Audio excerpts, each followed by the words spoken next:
So when I receive blood work, most of the time only thyroid stimulating hormone is checked off, TSH. Practitioners won't really do more than that. I don't know if it's a cost thing or what it is, but without more thyroid panels, you cannot effectively figure out what is going on with the thyroid.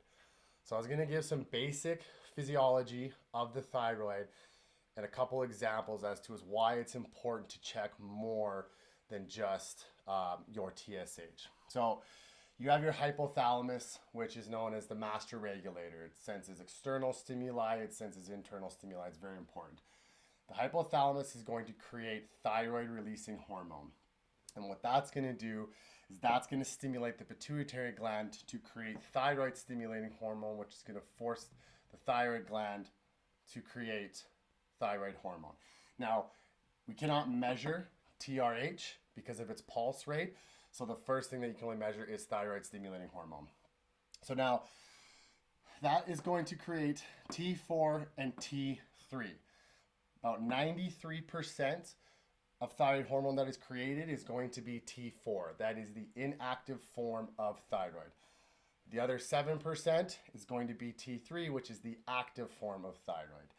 Now, when this is created, it is bound to thyroid binding globulin.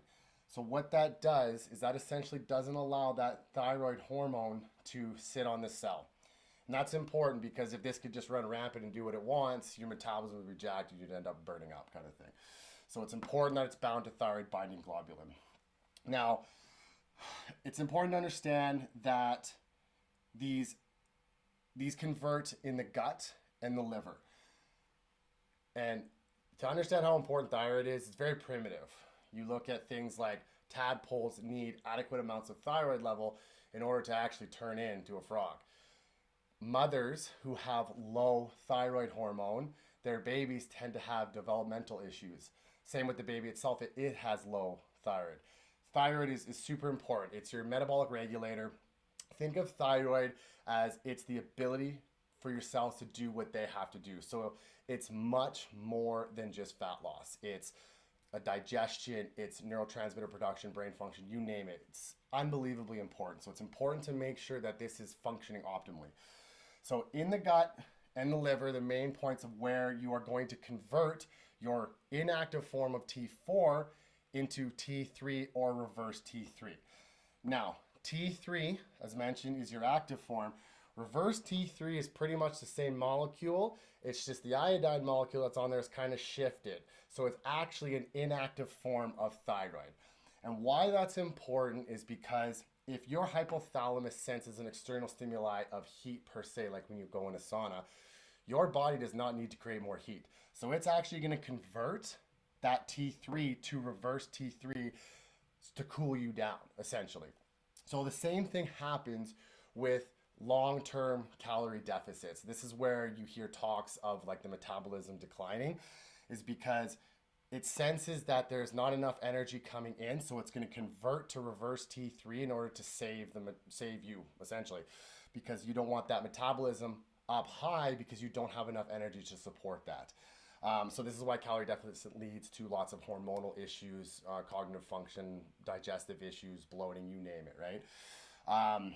So once that is done, the conversion of that liver, you have your free T3. So it's no longer bound to your thyroid binding globulin. So it can now sit on the cell and do what it has to do. So that essentially is the very basic physiology of thyroid. There's obviously much more to it, but that makes a long video, so we'll keep it short. So a really, really common test result is a high thyroid stimulating hormone and your total T3, total T4, free T3, free T4, reverse T3 are all low. So what that essentially is saying is there's probably an issue with the thyroid gland itself. The most common cause of this is an autoimmune disease known as Hashimoto's. And it's essentially the protein molecules are resembling what the immune system sees as a threat. So it's essentially eating away at the thyroid gland. So it's not able to produce T4 and T3, which you then have the symptoms of like the sluggishness, all sorts of poor function, digestive issues, you name it. And so that is a very, very common one. Another cause of that is it's found in like vegetables, goitroids. I'm probably pronouncing it wrong, but you find that in like vegetables and metals and all that kind of stuff. This is why when you read about Hashimoto's, they say to watch out for broccoli and all that kind of stuff. Having trouble pronouncing my words today. So those will bind to iodine, which is required for the thyroid gland to make T4 and T3. So that's a very common one. Another common one is actually low TSH. And essentially what that is most commonly that is gut health, because there are an increase of toxins, liver and gut health, because there are increasing toxins that are binding to the thyroid gland and enabling it to create, to the pituitary gland and enabling it to create the thyroid stimulating hormone. And so that's one that is very, very common as well, because individuals are on such a high toxic load these days. There are many other case studies. So these are like the ones that you want to check. And if you have suspect of Hashimoto's, you want to check thyroid antibodies. There's like 2 that you have to check. I can't remember them off the top of my head, but they're on the blood work. And those can actually give you more insight to whether or not you are suffering from Hashimoto's, if that is what's going on. You can also look at things like you could have optimal thyroid stimulating hormone. You could have optimal T4 levels, but low T3 levels. And so that's a very common one as well. So what that ends up being is there's some sort of issue going on in the gut and liver that it cannot convert that T4 to T3, or it's having trouble with thyroid binding globulin releasing from that. A lot of sex hormones play a huge role in releasing from thyroid binding globulin, like estrogen and stuff. So you look at women in menopause, one of the reasons why weight loss stalls is because they're having trouble converting their thyroid to the active form of thyroid. But then you can have all this and then like a low TSH, but these could be optimal levels, but these could be low, for example. Like you can see there's so many variations.